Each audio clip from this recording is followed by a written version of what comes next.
this 4-part series, get an inside look on the making of one of the most anticipated titles in gaming history.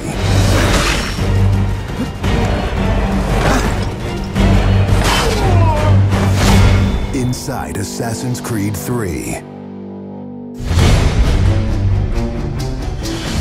Connor is the brand new hero in the game. He's a brand new assassin. He's half Native American, half European. We wanted to build that base conflict into his background. Why are you here? When he begins his journey, he has a very clear sense of what is right and what is wrong. He is forever motivated by a desire to do the right thing. Commander, Connor. He's fighting for freedom and he's fighting against tyranny. You as Connor, as the assassin, are the critical part of the American Revolution.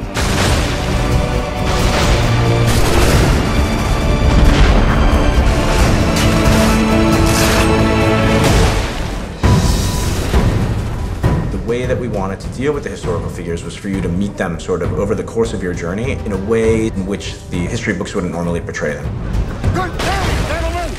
General Putnam. Many of the founders were very tough individuals. Many of them were the equivalent of the modern badass.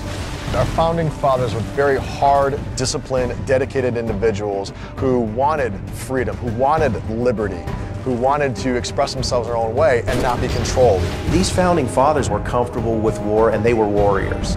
Do not fire until you see the whites of their eyes. Connor doesn't know much of the European ways at first, and then he gets to learn about these guys, these heroic figures. So for Washington, for instance, he sees that very strong guy, and Connor believes in him. Connor is moving in and out of both the revolution and the rest of the history.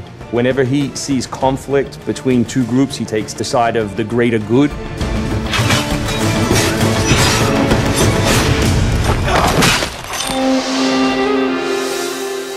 We've been working very closely with the Mohawk consultant on values as well on language. We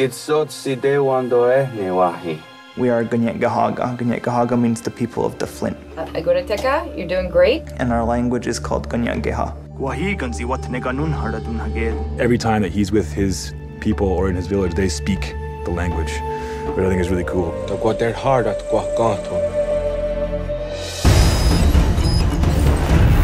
Connor, as a Native American character, is very familiar with Native American war clubs, with the tomahawk, with the bow. He's got very refined sense of hunting and tracking. He's been raised with the ability to navigate this environment. Connor has a lot of his ancestry's strength from the Mohawks. He's strong, he's agile, he's able to run in the wood very quickly. It's really his nature, that's really his home. We had so many different versions of Connor, and he started off really slim, and then we bulked him up by adding fur and cloaks and all these things. Instead of this thin, lean assassin, like he fills out his coat. He's just a warrior in every sense.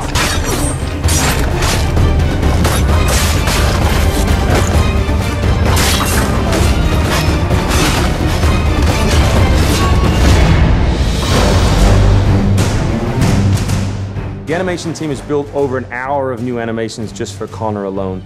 We started by looking at lots of military moves and even traditional ones of how you would fight with a tomahawk. We looked at that and we just thought it wasn't awesome enough. So we went really brutal, and it wasn't just throwing in blood.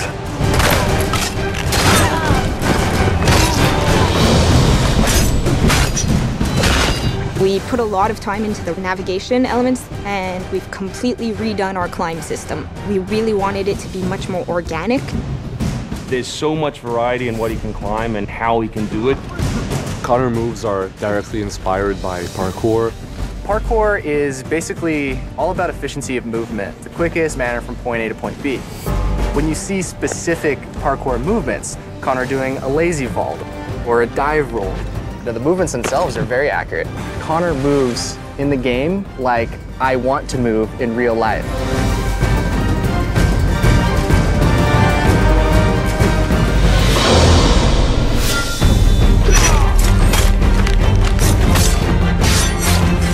We wanted Connor to be a dual-handed specialist, so basically he's ambidextrous, he can fight with both hands. When he lands, the ground shakes. And when he fights, you know, people are getting knocked left, right, and center. He's very brutal.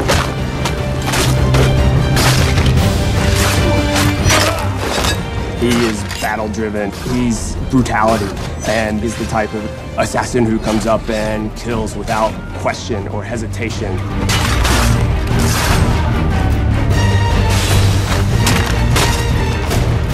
The soldiers were not really able to go up against Connor. Connor's a killing machine. He's a ninja in a tank with a Wolverine in there.